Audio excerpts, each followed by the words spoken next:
Good evening and welcome to Monsters Among Us. I'm your guide, Derek Hayes. And I know what you're thinking. What the hell are you doing here? Aren't you supposed to be on vacation? Well, if you knew anything about me at all, you'd know that I always have to be doing something. And thanks to Rock and Max from Nightmares and Daydreams Podcast, tonight's toil is a collection of terrifying tales from here in the desert southwest of the United States. Now that's Texas, New Mexico, Arizona, California, and parts of Mexico, for those unfamiliar.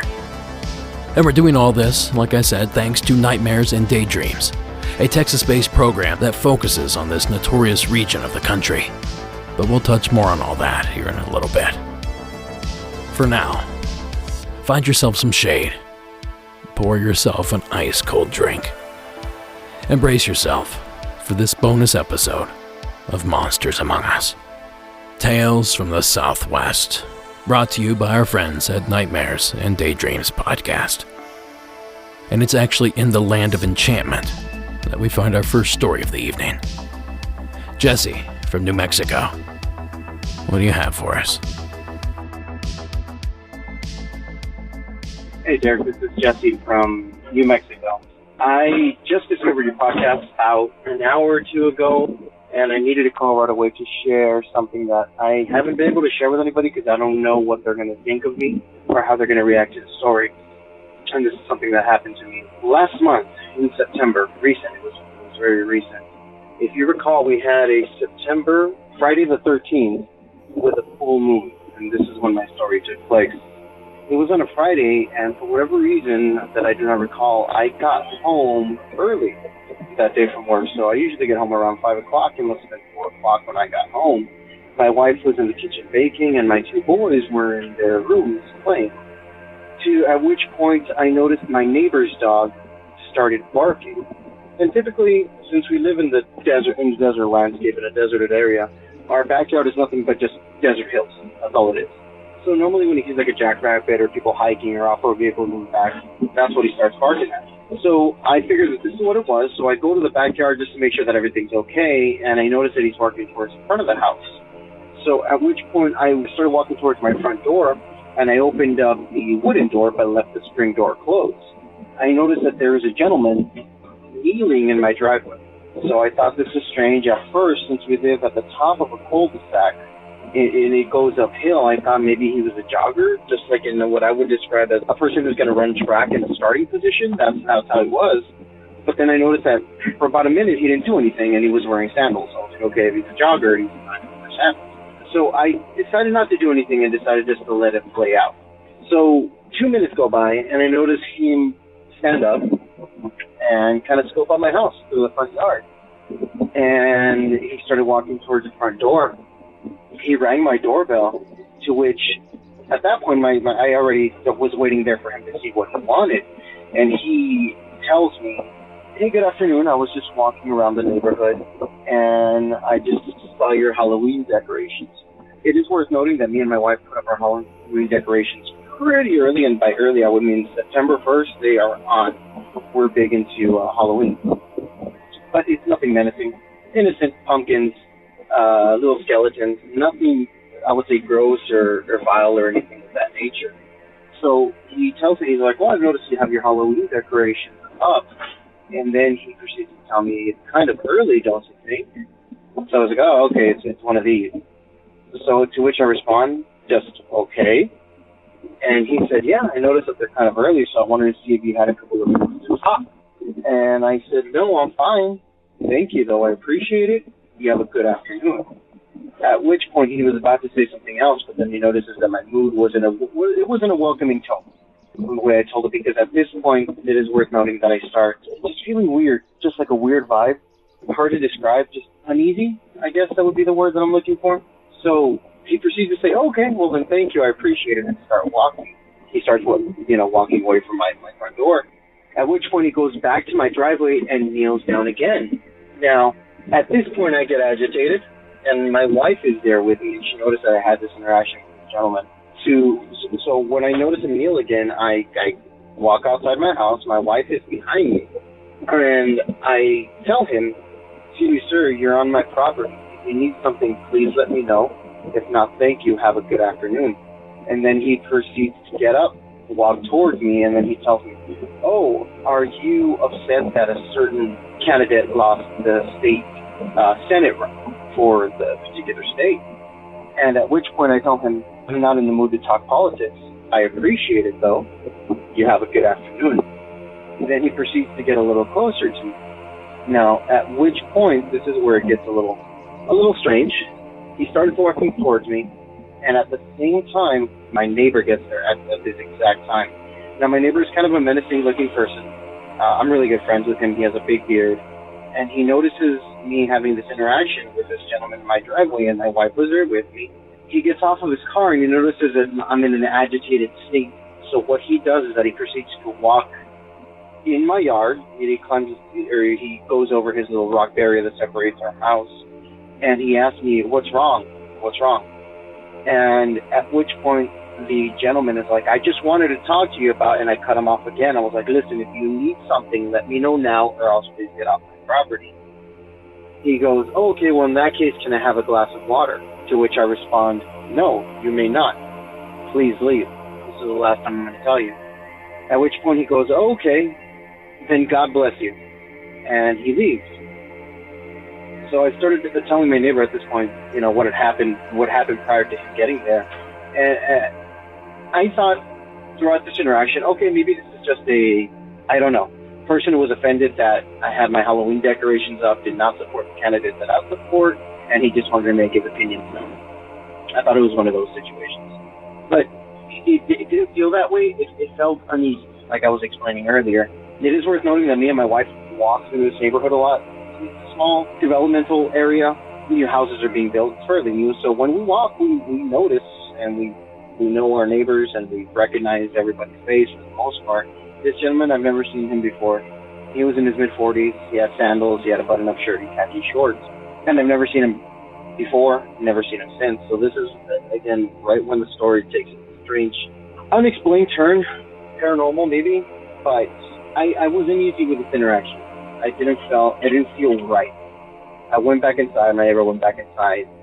So I had completely forgotten that I have one of those doorbells that record when somebody gets there or when there's emotion. And my doorbell has never failed. Never. It doesn't record constantly, but it records only when it starts detecting motion or when somebody rings the doorbell. This gentleman rang my doorbell, and we had that first interaction at my door for a couple of minutes. But my device failed to record anything or pick up anything whatsoever. So that didn't sit right with me. So I called my neighbor because I know that he has one of those particular devices, but his sits on top of his garage, so it records all the cul-de-sac.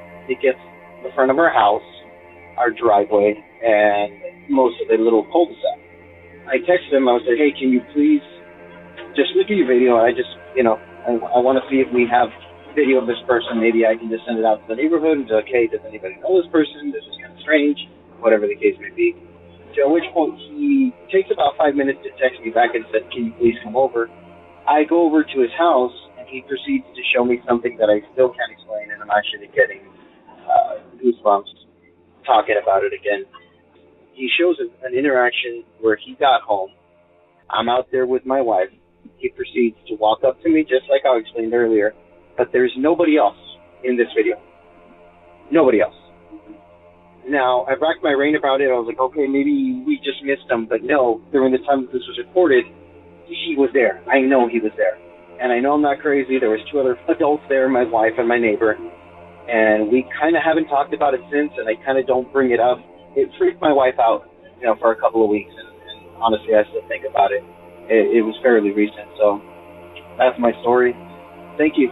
Like I said, I just found out about the podcast. I just found it a couple of hours ago, and it's just great to have a platform to get this off my chest. All right, thank you. God is in his holy tent. Earthly thoughts be silent now. Those that know. And those that know are probably still terrified by that little song. And that's certainly an eerie encounter, Jesse. Now, as I always say on this program, humans are by far the scariest monsters on this planet. Hands down. And in an odd way, this story reminded me of an odd occurrence that my grandmother experienced some 25 years ago. Now, I can still hear her voice tell the story. But for those of you that can't, I'll go ahead and summarize. Now, they lived in a house about a mile outside of our tiny village in Ohio.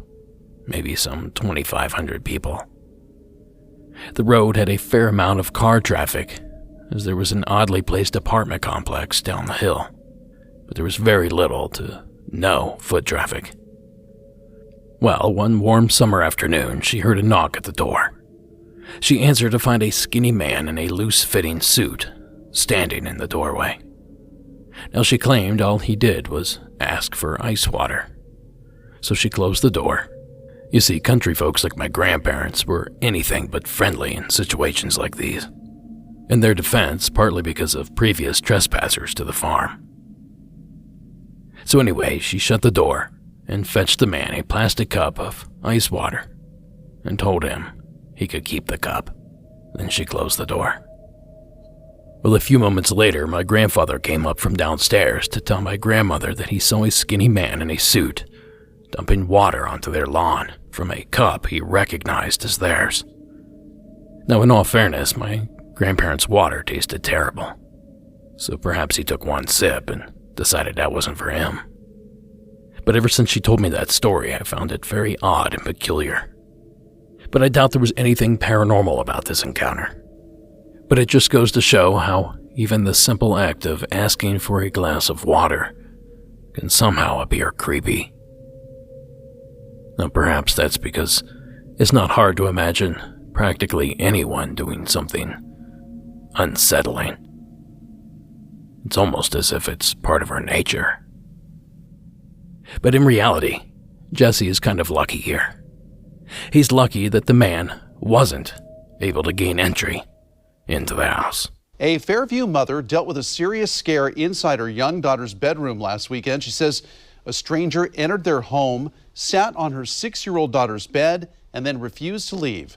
Days after the in-home encounter, and still this family struggles to move on. My girls, I'm getting up a lot at night, and I'm looking at them, making sure they're right there, and I kind of prefer them in my room right now. Tanya Bennett says her 6 and 10-year-old daughters have been too scared to sleep alone. When my 6-year-old walked in here, she sat there and told me that he gave her this, she called it the creepy smile.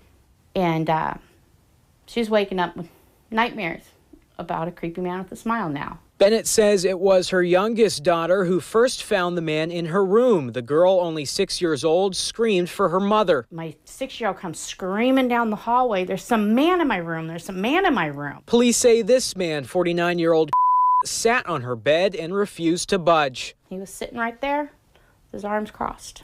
It was Bennett's brother-in-law who pushed the man outside, then took this video as he walked away from the house. It was then that Bennett's husband arrived home. The two men tackled Chisholm to the ground and waited for police. I still don't know how somebody could, in broad daylight and that fast. You just don't think something's going to happen that quick. I keep thinking, what could have happened, Now, that clip courtesy of KPTV, Fox News 12 out of Oregon. And like I said, humans are by far the biggest monsters out there. So thanks again, Jesse, for sharing the entry. Oh, and believe it or not, my grandparents also have a story that sort of ties into this sort of thing as well. Around the same time as the ice water incident, my grandmother awoke to find a burly man sleeping on their living room floor. By the time the fuzz arrived, my grandmother had already served him breakfast. It turns out that the man in his mid-20s was drunk as a skunk the night before and mistakenly returned home to the wrong house. In his stupor, it didn't dawn on him that it was strange to have to remove a window air conditioning unit simply to gain entrance to his house. I really do have a story for everything. Well, now speaking of stories, this certainly wouldn't be a Southwest special without the mention of a certain crying woman, Llarona. So here to meet that quota, please welcome, I believe the name here is Chio. But either way, please welcome him all the way from the state of Arizona. Hey Derek, my name is Tino, and when I was younger I grew up on an Indian reservation in the Gila Bend, Arizona, in the middle of the Sonoran Desert. Now, this reservation wasn't much bigger than a decent-sized suburb. It was surrounded by a thin metal fence and surrounded by endless desert. There's lots of hometown legends that kind of float around there, the most prevalent being La Llorona. We are right next to what used to be the Gila River, and next to the Gila River is a very famous mountain we call the Jump Off, which is a very low-graded hill to a mountain that suddenly stops and drops into just rocks and death, essentially. And the story is, La Llorona had killed her kids there, drowned her kids in the river, and went up to the mountain and jumped off herself. So there's tons of reports of people running into a crying woman, and that is sort of why I called. In about 2008, 2009, New Year's Eve, I was celebrating with some family outside. We had done the countdown, and everybody, one by one, went inside to relax, go to sleep, and more or less just end the day. I was the only one left outside as I was texting a couple of friends about the new year, and I could distinctly hear rustling along the fence outside of my house. And as I said, there's nothing for miles out there, so you can only assume it's some kind of wildlife. And sure enough, about 5 yards away, I hear a very loud, very distinct coyote howl, very high-pitched, and I sort of expected it to start yipping, and unfortunately at the height of its howl is where things start to get a little strange. His coyote howl turns into a woman screaming. It turns into sobbing, distinctly a woman crying, and it's so terrifying. It shoots spear right down my spine to my legs. I hop up and I run inside as quickly as possible. I'm too young, not brave enough to deal with anything like that, especially on the reservation. My heart's pumping just reliving that. The next day, I go out behind the fence in the desert, and I do notice the coyote paw prints where the bush was located, where I heard the howl. And for the years after, I've been so confused as to what exactly happened, if that was La Llorona, because I've never heard a coyote howl in tandem with the La Llorona crying in the desert. And I can't help but to question, was it La Llorona? Was it something else? In a earlier episode, I had heard of somebody felt like they were getting targeted by a trickster. And in Native American lore, our trickster is Coyote. So there's that thought that wanders around in the back of my head. Did I run into Coyote? Did I get to experience something otherworldly, other species like that? And why did the sobbing woman sound exactly like my mother? I don't know if you've heard your mother cry, but you don't forget that very distinct sound. And I think that's why it had affected me so much. And ever since then, it's just something I can't forget. I thought it was really strange. So love listening. I've been listening since you had 3 episodes on, and I can't get enough. You're doing a wonderful job. Thank you. Now, if you think about it, our caller is kind of lucky. He's lucky that the creature wasn't able to gain entry into the house. It's almost too much to fathom. You're in a deep sleep when all of a sudden you are startled awake by a loud noise. It's around 4:15. All of a sudden we hear it sound like a cat fight almost. At first, Bonnie Moriarty just thought it was her cat and dog getting into a scuffle. I woke up and a cat and the coyote came running into my room. It's still dark. Bonnie says she can hardly believe her eyes, so she grabbed a nearby golf club for protection. Well, my husband was out of town, and so my poor kids are upstairs and I'm screaming. Bonnie thinks the coyote most likely came from this wooded area back here. Sorry. I was trying to find examples of coyotes sounding like crying women and stumbled upon this story. I simply had to share.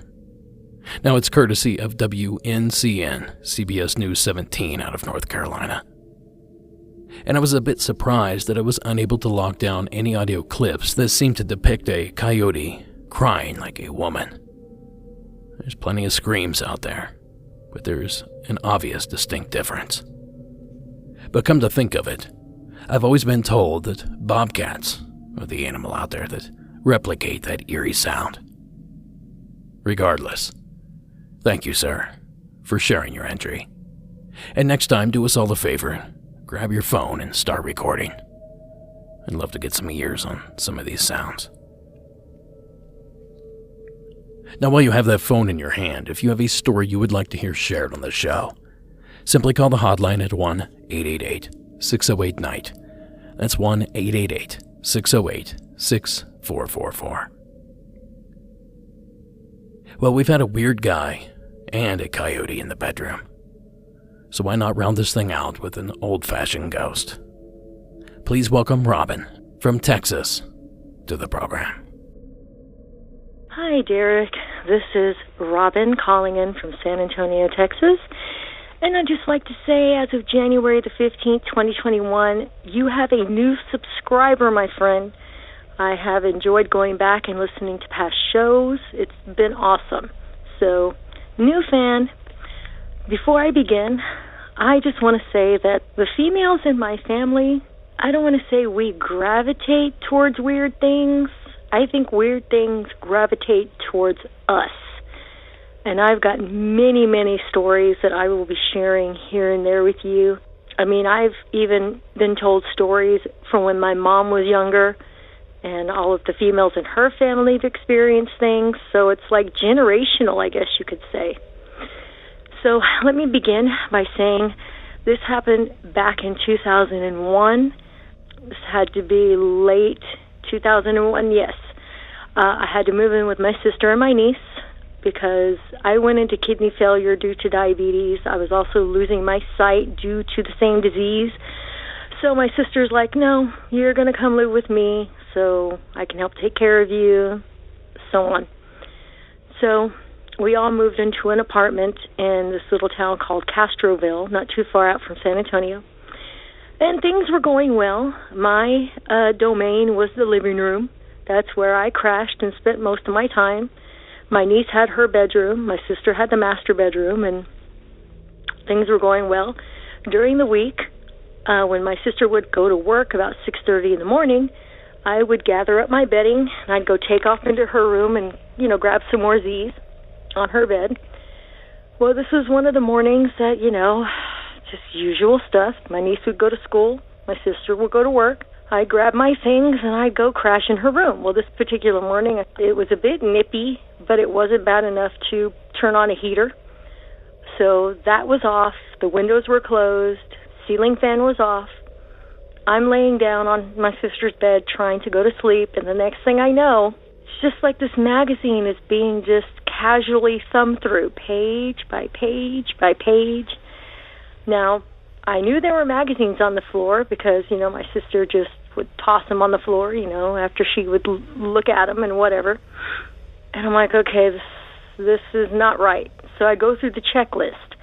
AC is off, heater's not on, windows are closed, locked up tight, so the last thing I do is look up towards the ceiling to see if the fan was on, and of course the fan was not on. But this magazine is being just casually flipped through. So I didn't want this thing to know I was freaking out on the inside, so I just slowly sat up. I grabbed my things, walked out the door. The door was open. I had left the bedroom door open. I just got up, walked out the door. I slowly grabbed the door and just shut it tight. Now, as I'm shutting the door, the magazine is still doing its little thing. It's still just flipping the pages, Let's just say from that point on, I did not go into that bedroom by myself. If I was home alone, didn't go in there. No. And I was even freaked out to go in there when there was people at home with me. Nothing ever happened to the rest of the apartment. It was just the master bedroom. And then a few years after we moved from there, my sister shared her experiences in that apartment, which was she had this thing, whatever it was, crawling into bed with her at night. She'd be dead asleep. Then she'd be awakened by the sensation someone was crawling into bed with her. Okay, so that was the weird thing that happened to us back in 2001. I have more experiences for you, but I'll be calling in later on with those. Anyway, thanks for listening. Thanks for your show. It's greatly appreciated. Keep up the good work. Take care, take it easy, and be safe. Thank you, Robin. The only thing I can think of here is that the air Robin displays as she got into bed, walking past or adjusting the blankets, actually turned the first page. And perhaps once that one page was turned, the rocking of the magazine or the air displaced by each falling page somehow caused the next to turn, and so on and so on. Now, outside of that strange, convoluted theory taking place, I'm out of ideas. But I do thank you, Robin, for sharing the tale with us this evening. Now, as I stated earlier, this special bonus episode is brought to you by Nightmares and Daydreams Podcast. Now, if you're unfamiliar with the show, you're in for a bit of a treat. Rock and Max love to shoot the breeze about monsters, myths, and much, much more. They're two best friends from Austin, Texas, who both grew up in homes with paranormal activity. They specifically love Texas, Mexican, desert, southwestern lore, hence the reason for the Southwestern special. But they also delve into European folklore as well. Now, when they're not talking about paranormal legends, they're geeking out on D&D, vintage video games, and a lot more. But that's enough for me. I'll let them tell you for themselves. They've actually whipped up a tantalizing tale to share just for you. Gentlemen, take it away.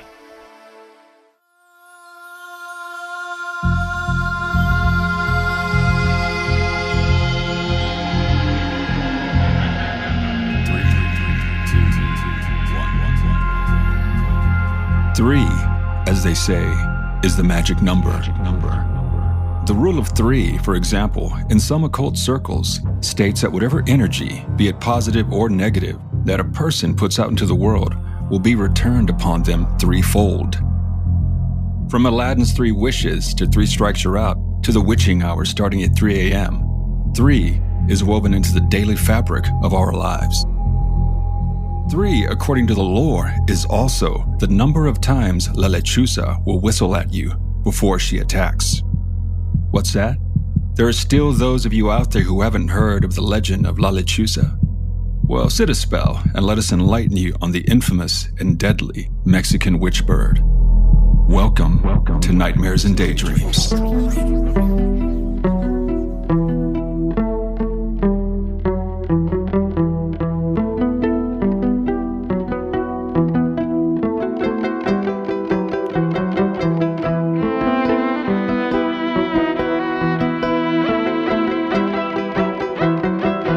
Hello to all you amazing amongsters out there in the hinterlands. I'm Rock, along with my co-host Max, and just for a bit, we're going to be your guides as we introduce you to the legend of La Lechuza. Don't sleep on this legend, gang. Down here in Texas, there are literally hundreds of sightings of these mysterious creatures. No, I'm not sure I would call them creatures, Max. Well, what would you call them then? Monsters, maybe? Monsters works. Well, let's tell a quick story of a lechuza encounter that happened in San Antonio pretty damn recently, and let's let the listeners decide for themselves. San Antonio. Not that far from us here in Austin. And they almost have better breakfast tacos than we do. Listen, Max, it's been decided, okay? They have better Mexican food, and we in Austin have better barbecue. Now let's get on to the story, shall we? Focus, my friend. Lead on, good sir.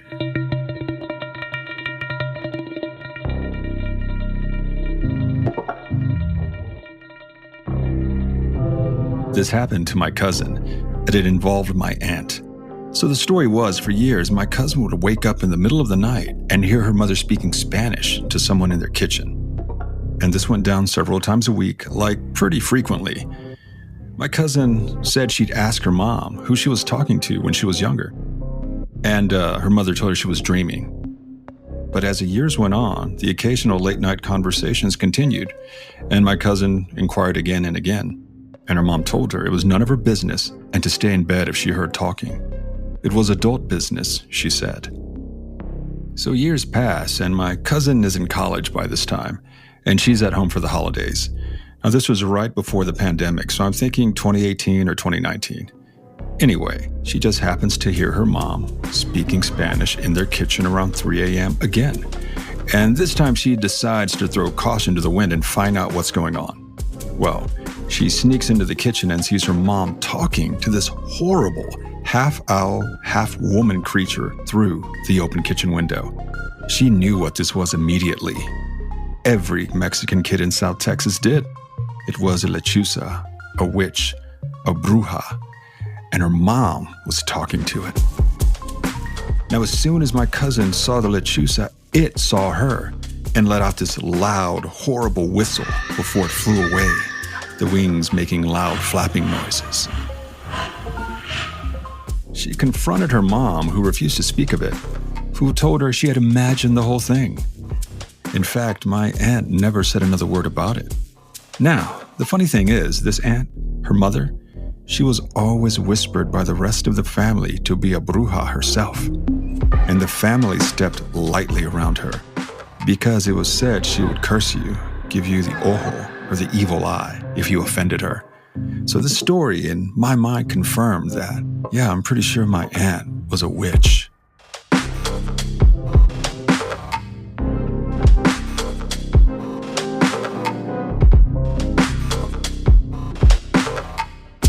Creepy. And that is the link, folks. La Lechuza is a shapeshifter. And according to the lore, she's a bruja who sold her soul to the devil in exchange for dark powers. Pretty standard stuff. Well, as we explored in our Inferno Pax episode, selling your soul for cash, prizes, and power is, or was, pretty commonplace. It's the bruja's ability to shift into this apex predator of the night skies that kind of sets her apart. I don't know if I'd call La Lechuza an apex predator. Well, okay, so you're calling an upwards of 5 foot tall, this chimera of giant owl and woman who, according to some tales, has the ability to carry off a grown-ass man in her massive talons of pushover? You saying you like to run into this thing on one of your nightly jogs here in Austin? Well, when you put it like that, our listeners will know that I'm a keyboard warrior rock. That's why I run in the morning before work, by the way. All talk, baby, much like myself. So give the amongsters the stats on La Lechuza, Max, like a laundry list of her reported powers and abilities. Let me open up the old Dungeons & Dragons monster manual real quick. Ain't no lechuzas in D&D, Max. But there are harpies. Kind of the same thing. Yeah, not so much. Listen, are you going to do this? Dang, all cracking the whip in front of MAU's awesome listeners? Okay, gang. Here are, according to the lore, some attributes of La Lechuza. Number 1, she can summon storms. Which, can be helpful, like if you're a farmer or something. Okay. Also, she can mimic a crying baby, or, according to some, even the voice of a loved one. And that's a pretty common power amongst creatures of darkness, kind of drawing you out of the light and safety of that and into the night where they can grab you. Well, we've already talked about this. If I'm out and about for a late night jog and I hear a baby crying? Yeah, listen, if you hear a baby crying up in a tree, run faster, Max. That's all I got to say. Best case scenario, it's like one of those con babies like in Raya and the Last Dragon. Yup. And we know babies don't go climbing no trees at such a tender age. That's a dead giveaway. All right, Max, what else? The hallmark of La Lechuza is her whistle, of course. Mm-hmm. That whistle, according to witnesses, once you hear it, you'll never forget it. You're correct, man. And like we've talked about this before, I have relatives down in South Texas that claim they've heard it. And yeah, they agree, man, that it's unlike anything they've ever heard, like super chilling. And once you hear it, you never forget it. So you said something about 3 whistles earlier. Si, senor. So according to the lore, and this is one I heard many times growing up, if you're out and about after dark and you hear a whistle, do not whistle back. And yeah, you'll hear 2 more whistles if a lechuza is around. And yeah, party people, don't whistle back on the 2nd or 3rd one either. Just don't do it. So if you don't whistle back, you're safe? Well, not necessarily, because in some stories she'll come after you regardless. Claw your eyes out, according to my abuela, my grandma. Any ways to protect ourselves in case of such unwanted encounters? You know, in case we don't have the +5 Holy Avenger or the Holy Hand Grenade of Antioch on hand. Those are artifacts, man. But there are a myriad ways if the lore is to be believed. But gang, for much more on La Lechuza, hit up Max and myself at our own podcast, Nightmares and Daydreams. We formally invite all of you amongsters to join us for all sorts of paranormal shenanigans. From pop culture to movie reviews that no one wants to hear. And while we're nerding out here in Austin, Texas, and loving us some Texas and Mexican legends, we also do go across the pond and visit plenty of myth and folklore from the other side of the world. Banshees, Slavic lore, fairy abductions. Golems, Rakshasas, Kitsune. Black-eyed kids, skinwalkers, and La Llarona. Tricksters of all kinds, Jinn. Just to name a few, y'all. You had to throw that y'all in there to let people know we're from Texas. Well, we also love barbecue. That's another cliche Texas thing. Hey, Max, at least I didn't say fixin', like I'm fixin' to head over to the bookstore and get me some more ghost books. Speaking of fixin', Rock and I are fixing to get out of here and bury our noses in more myth and legend in our attempts to keep our awesome listeners entertained during these trying times. Max speaks true, gang, for once. So come on over and join us for some Nightmares and Daydreams at whatever podcatcher you listen to all your finer podcasts on. Please do, folks. We'd love to have you. Well, amongsters, as we are wont to say, be good to each other and... Sweet dreams. Sweet dreams. Sweet dreams. Sweet dreams.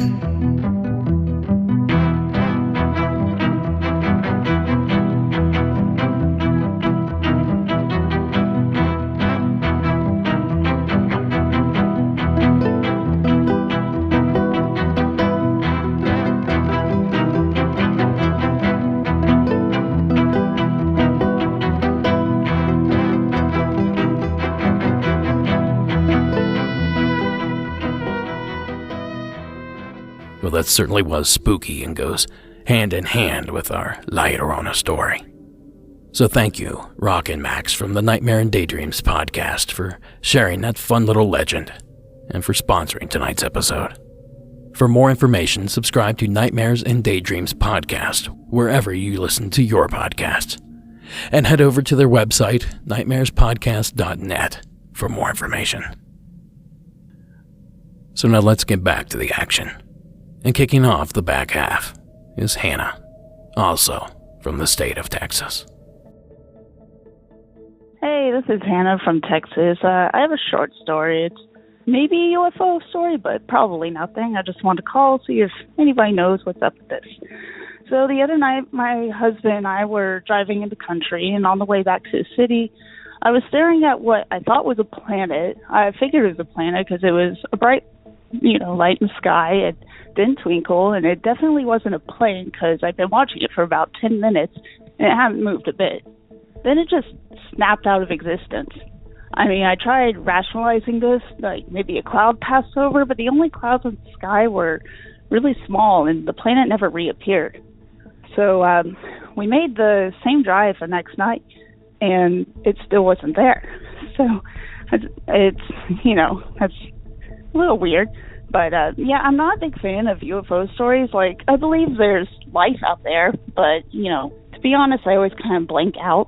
during UFO stories, and I was hoping that if anything supernatural happened to me, it'd be a ghost or something. So, yeah, anyway, that's my story. Maybe somebody has a rational reason for this. That'd be great. Thanks. Take care. Thanks, Anna. You know, it's funny, I think I saw this a few weeks ago while filming Shadows in the Desert out there in Borrego Springs. In fact, that was the second time I'd seen the exact same thing. The first time was last year while I was sitting in the hot tub here at the house. Now, both times, I saw essentially what Hannah described. I was staring at a particular point in the sky when suddenly a orangish-colored light fades into existence. The light actually grows brighter and brighter and then suddenly begins to dim out. Now, the lights I saw didn't suddenly go out, though. They faded as if they simply caught sunlight for a moment. Not unlike the way a fish will flash you when light hits the shiny scales, if that makes any sense at all. But you know what? While we're talking about fish, I want you guys to check out this odd encounter by an unknown caller from the state of Arizona. Hello, Mr. Hayes. Just wanted to call in. I have a ghost report or apparition. I have no clue what it is. I'm in Tucson, Arizona here. I think I was around 8 at the time. We had just come back from we did something out in the town. And I go upstairs, and at the top of the landing, there's this interesting area where there's 2 lights, but there's always this dark place. It's always just giving you this sense of unease. And I reached it, I'm almost to the top step, and I just see this thing. It's really difficult to describe. They were just kind of floating there. It almost looked like a school of fish or the surface of a pond when it ripples. And it made the sound like if you were to take a piece of aluminum foil and just gently shake it. It kind of made that kind of crinkly sound. I screamed and ran downstairs. Don't remember very much what happened after that point, but that's my story. I hope you can use this for the podcast. Thanks so much. No, thank you, caller. That's certainly a new one by me. Has anyone else out there ever hear of an apparition described this way? Well, if you have, you certainly know what to do. And thanks again to both Hannah and our mystery caller for sharing their entries. So being a special about the Southwest, you know we're going to feature more than a couple of UFO encounters. So here to share his experience is Austin from the state of Arizona. Hi, my name's Austin. I'm in Phoenix, Arizona, and I got a story to tell. By the way, I love the podcast. I've been hooked on it since a couple days ago, but I've already listened to 10. Anyways, I got a story about a UFO. This was in Phoenix, Arizona. I was probably around 10 to 12 years old. I think it was around 2009, 2010. But I was playing soccer one day, and it was actually night. It was probably around 7 or 8 p.m. And I was the goalie. And my team was we were dominating the other team. So I was just at the end of the field by myself, watching everybody on the other side of the field just score a goal over and over. They never really came to my side of the field because we were just destroying them. And I was just standing there. I was literally bored because it was a 10-0 game. And the sky was dark, and it was a clear night. And I'm just standing there looking around, and all of a sudden I see this light. It was pretty bright too. I thought it was a star at first. And I saw this light suddenly start moving. It was zigzagging. And I was like, okay, what the hell's that? So I keep on looking at this light, and it's doing the zigzag motions. And all of a sudden, it starts moving very erratically, up and down, left and right. And I thought that was freaking weird. Anyways, I just looked at this light, and all of a sudden, after doing all these zigzag motions, it just zoomed off into outer space, or at least really high upper atmosphere. It would kind of took off how in Star Wars, or a spaceship kind of goes to light speed. Well, it looked like that. And I always tell people it looked like if you had a laser in your hand and you're shining it on the wall and you flicked your wrist as fast as you can. And that laser dot, that's what that looked like. The light in the sky, like, flicked itself super fast. But it wasn't like the fast, jittery movement of a laser, but it just accelerated. Like, it accelerated so fast. And I honestly don't know what that was. And after I saw that and it took off, I was looking around to see if anybody saw that. And nobody did. Everyone was watching the game. And it just blew my mind. After the game, I told my dad. And just recently, I asked him about that night. And he's like, oh, yeah, I do remember that. I do remember you telling me about that. And after those Navy videos that came out recently, I suddenly remembered that UFO sighting that I had, and I forgot all about it until a few months ago, and it just blew my mind. And this was 2009, so I don't know what the heck that was. I think it was probably and it wasn't something from Earth. The only thing that I could think of that it might be would be a laser, but there was a clear night, so there really wouldn't be anything for the laser to reflect off in the sky. There was no clouds or anything. So that's the closest thing that I could tell what that might be, but I'm probably 99% sure it wasn't a laser. I do live next to an Air Force base, next to Luke Air Force Base, and I'm in the military myself, so I don't know what that possibly could be, to be honest. I don't think they have anything like that. Yeah, that's it. That's my story. Love the podcast. I'm hooked. Thank you, Austin. Now, I swear I have a story for everything. And I believe I've shared this one once already before, but when I was in the 7th or 8th grade, I was a bench warmer for our JV football squad. Instead of watching the game, I found myself staring at what appeared to be a pair of cars' headlights cutting through the cold night air. At an altitude I could only estimate to be 2,000 or 3,000 feet. Now, being a lot older now and a little bit wiser, I realize many small aircraft have lights on them that resemble car headlights. But let me tell you, at the time, my mind was blown. So I don't know, Austin. Maybe it was something explainable. Or maybe it was the same thing that Hannah and myself saw that flashed in the night sky. Either way, you're certainly in the right place for an encounter like this. And thank you for calling yours in. And that brings us to our final call of the evening. And this one takes place in Mexico, but comes to us from Maria in the state of California. Hi there, this is Maria calling in from Southern California in the Antelope Valley. I wanted to call in to share this story that my mother and my father actually experienced in Mexico. My parents aren't together anymore, so this is my mom's point of view. So this story is set in Mexico. My father was a truck driver and a bus driver on and off, and my mom happened to be with him on this specific trip. And it's in Mexico, the 1990s, and it's 2 a.m. in the morning. It's completely dark. He has a bus full of people. They're driving somewhere, and this is my mom's point of view because my parents are no longer together, but they're driving late, no one's on the road, and this massive orb just shoots by the side of the bus. And according to her, the color was a dark blue with a red light that it left behind. And it was about the size of a car, if not a little bigger, she said. And she saw it, and my dad saw it, and she wasn't sure if anyone else saw it, and they were, all right.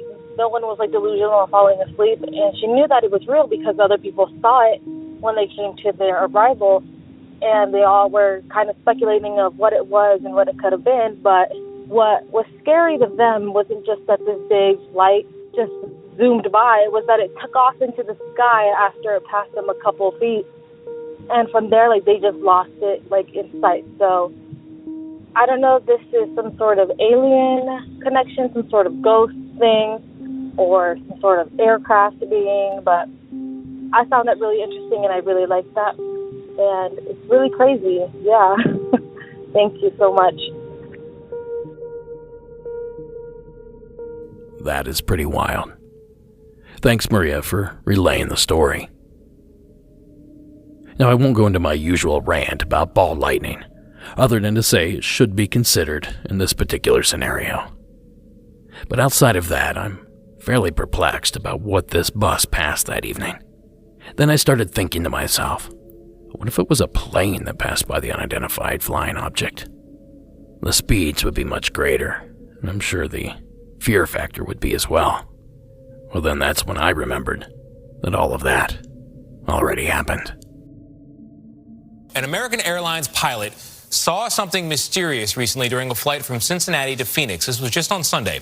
A scanner picked up the pilot's radio call. Listen. Have any targets up here? We just had something go right over the top of us that, I hate to say this, looked like a long cylindrical object that almost looked like a cruise missile type of thing moving really fast that went right over the top of us. Now, American Airlines has confirmed that radio transmission. Pilots in this country are not known to see things. You know, they see pretty well. And this comes... Now, that was American Airlines Flight 2292, which was over northeast New Mexico at the time. And that clip comes courtesy of CBS this morning. So add this encounter onto an already heaping pile of southwestern UFO legendary occurrences. The Aurora UFO crash in Texas. The Roswell crash in New Mexico, Area 51 in Nevada, and the Phoenix Lights and the abduction of Travis Walton in Arizona. And of course, the Battle of LA, and the recent Navy videos released, showing UFOs or UAPs off the coast of Southern California. So I suppose no new report from this area should shock anyone. But what if I told you that at least one of these has already happened before? Sightings was contacted by 2 air traffic controllers, each describing the same disturbing incident in the skies above New Mexico on the night of May 26, 1995. Here is part of one of the controllers' message, as recorded on the sightings hotline. Yeah, working as an air traffic controller, and the pilot of America West Airlines had seen an object between 300 and 400 feet long. A sightings investigative team has obtained the actual radio transmission between a flight control center in Albuquerque and an America West Boeing 757. Based on these transmissions, we've been able to recreate a startling encounter between a commercial aircraft loaded with passengers and an unknown craft 6 miles above the Earth. This is the actual transmission recorded at the moment the UFO was sighted. Yeah, off to our 3 o'clock. Get some strokes out there. Can you tell us what it is? But air traffic control cannot tell America West Flight 564 what it is. The object is not on radar. The tone of the radio communication begins to change. There's nothing on the radar on that object that's up in the air. It's up in the air? Affirmative. No, no one knows anything about it.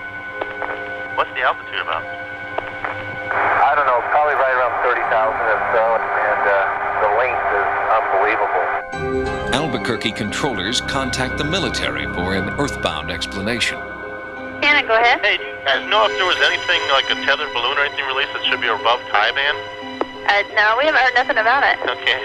Guy at 39,000 says he sees something at 30,000 that the length is unbelievable and it has a strobe on it. This is not good. What does that mean? I don't know. It's a UFO or something. It's right in time. No, we haven't seen nothing like that. Okay, keep your eyes open. Foxtrot Kilo. Now, of course, that clip is courtesy of the 1990s television program, Sightings. Now, I was not able to confirm any radar hits in regards to the 2021 New Mexico near miss. But luckily for us, Sightings had better luck with their 1995 encounter. After the New Mexico controller's initial call to NORAD was laughed off, NORAD called back. We had someone call here earlier about a pilot spotting an unidentified flying object. Yep, that's us. Okay, well, hey, we're tracking a search-only track kind of where that might have happened. It's tracking about 390 knots. We've been tracking it for about 3-4 minutes now. I mean, to be going that fast, it's got to be up kind of high. And you got no code on it, huh? Nope, it's search only. Now, what she's referring to at the end there, to the best of my knowledge, is that all aircraft must have a transponder that identifies itself to any nearby radar. And essentially what she was saying was that this mysterious craft did not have this legally required equipment. So there you have it, folks. Tales from the Southwest, brought to you by the amazing podcast Nightmares and Daydreams. Keep in mind, folks, Rock and Max are directly responsible for this bonus content. So repay the favor and give Nightmares and Daydreams a like, listen, and follow today. A link can be found in our social media accounts, in the show's description, or in the show notes at monstersamonguspodcast.com. And that's going to do it for this episode. Monsters Among Us is written and produced by me, Derek Hayes. All audio used in this production is done so under the protection of fair use. Additional support is provided by Sarah Carter Hayes and Addie Lloyd. Keep the party rolling by following us on social media. We have accounts at Facebook, Instagram, and Twitter. And the terrifying music you hear in tonight's episode was provided by Co.ag Music and Carl Casey and White Bat Audio. Thank you so much for listening. I'll see you guys for the beginning of Season 12 next Thursday. Until then, stay safe and have a great night.